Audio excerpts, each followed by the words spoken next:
Minu käes on üks tootmiskoondise Norma tehtud selline auto ja alati, kui ma käin kuskil muuseumites, eriti just mänguasja muuseumites, jäävad mulle millegipärast väga silma sellised kraanaautod või kraanaautod meenutavad autod.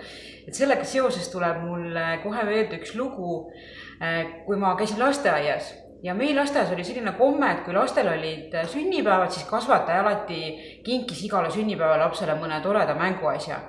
Ja mingil põhjusel õnnestus minul teiste unetunni ajal ennast kasvatajaga kaasa nihverdada poodi, et minna siis ühele poisile sünnipäeva kingitust ostma. Ja kui me sinna poodi jõudsime, nägime seal riiuli peal oma unistuste kraanaautot. Millegi pärast oli mul lapsena selline kinnisidee saada endale kraanaauto.